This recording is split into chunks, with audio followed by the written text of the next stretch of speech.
All right, so by now we've talked about a couple of different sorting algorithms that are pretty straightforward to work with, hopefully. We've got bubble sort, insertion sort, and selection sort.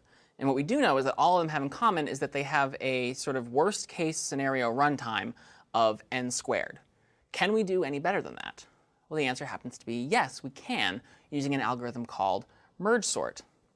Now in merge sort, the idea is to sort smaller arrays and then combine those arrays together, or merge them, is the name of the algorithm itself, in sorted order. So instead of having to think about we have one 6-element array, let's think instead that we have 6 1-element arrays, and then let's just recombine them in the correct order and merge them together.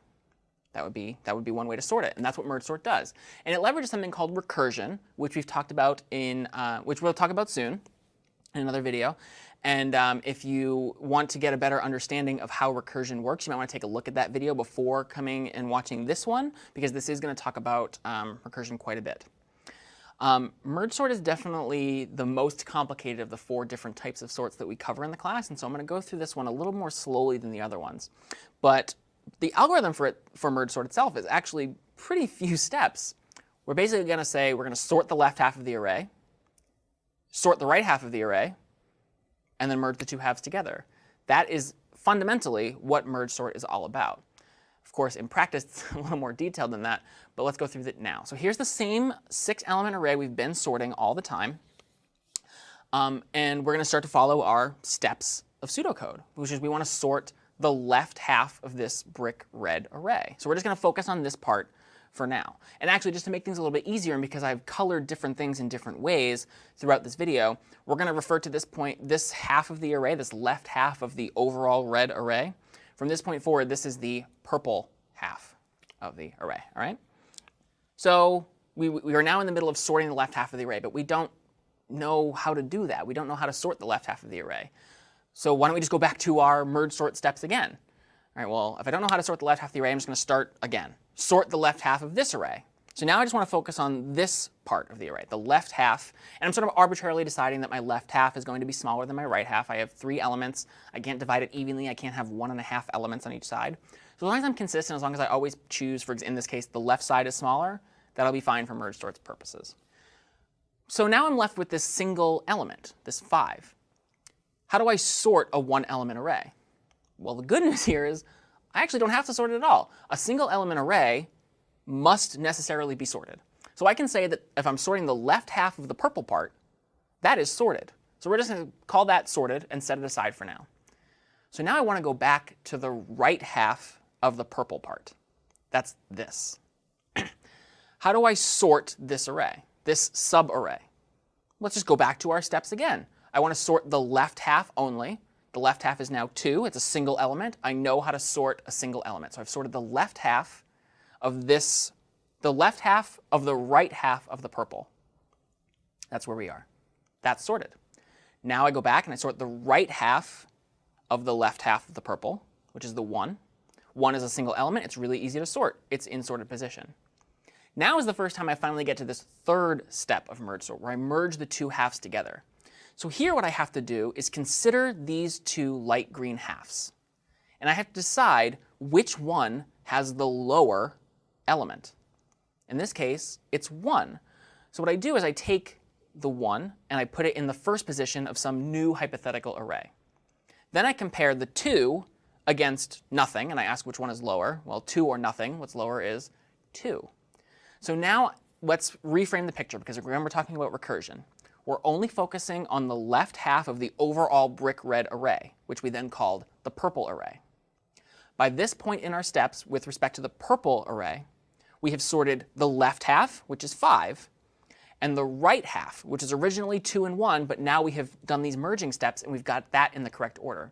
So now we are on step 3 for the entire purple array, because we've already sorted the purple array's left half and the purple array's right half. So now we need to merge these 2 halves together.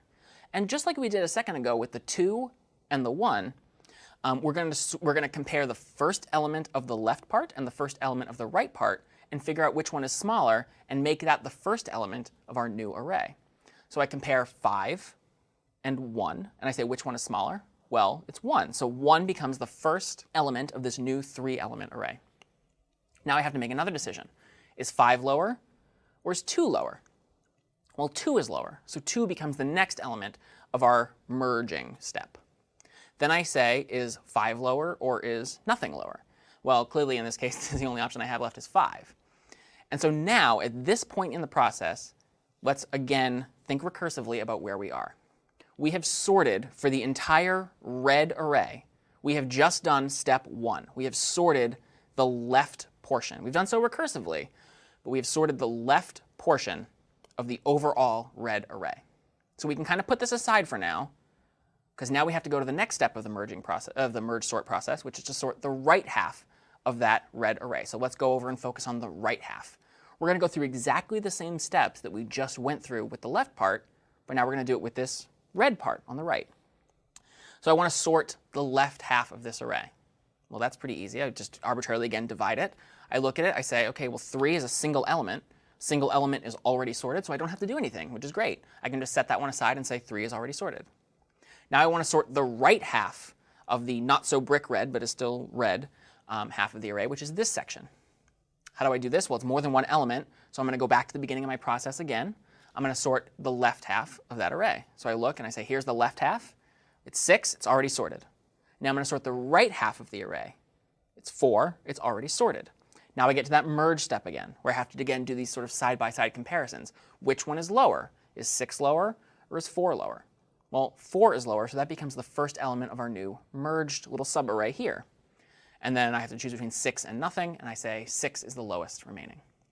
So now I've sorted the left half of the right half, and I've sorted the right half of the right half. So now I want to merge those two portions together. And again, we're going to do exactly the same process that we did for the left portion. I'm going to say, is 3 lower or is 4? Well, it's 3. And then I'm going to say, is 4 lower or is nothing? There's nothing left on the left side, then I must know that everything on the right has to be bigger than everything that's in the merged array right now. So instead of saying, OK, I'll put 4 in and then I'll put 6 in, because the only thing left is on one side, everything must go. So that all comes down. And let's again take a second and think about where we are. At this point, for the original brick red array that we started with, we have gone through 2 of our pseudocode steps. We've sorted the left half of that overall brick red array, and we sorted the right half of that overall brick red array. And so now the final thing we have to do is merge those two halves together. And just like before, we continue to ask ourselves the same question again. Which is lower, 1 or 3? Notice the little black line there dividing the two halves to make it more visually clear. Which is lower, 1 or 3? Well, 1 is. Now again, I ask myself the question, which is lower, 2 or 3? That would be 2. Which is lower, 5 or 3? That's 3. 5 or 4? It's 4. 5 or 6? 5. 6 or nothing? It's 6. And so by going through this process recursively and breaking my problem down into smaller and smaller subarrays, sorting those, merging them together, after a number of steps, I have now completed my sort, and I have everything in order here in dark blue, 1, 2, 3, 4, 5, 6. It's not necessarily as straightforward as something like bubble sort, insertion sort, or selection sort, but are there some advantages here? Well, the answer is yes, there are. In the worst case scenario, we have to split up n elements, and then we have to recombine them, effectively doubling the sorted arrays as we build them up. So we take 2 one-element arrays and we turn it into a 2-element array. We take 2 two-element arrays, we make it into a 4-element array, and so on and so on and so on as we go. In the best case scenario, sort of like selection sort, the array is already sorted, but we don't know this. We don't know this until we split it and recombine it back with this algorithm. There's no sort of shortcut here other than doing a search beforehand, but that's going to add extra time as well. So the result here is that we have n elements, and we might have to combine them if we're doubling log n times. Mathematically, that's how it works. And so actually, unlike the other algorithms we've covered, in the worst case scenario, the runtime of merge sort is O of n log n, which in general is going to be less than or faster than n squared. In the best case scenario, because we still have to go through this process again, it is still n log n. So in the best case scenario, it can be slower than, say, bubble sort, where the array happens to be perfectly sorted. As you may recall, the omega there is n and not n log n. But in the worst case, or maybe even an average case, merge sort is actually going to be faster at the expense of maybe taking up more memory because we have to recombine and create new segments of memory for our subarrays. So merge sort is a really powerful tool to have in your toolbox once you understand recursion, because it can make the speed of sorting an array that much faster. My name is Doug Lloyd. This is CS50.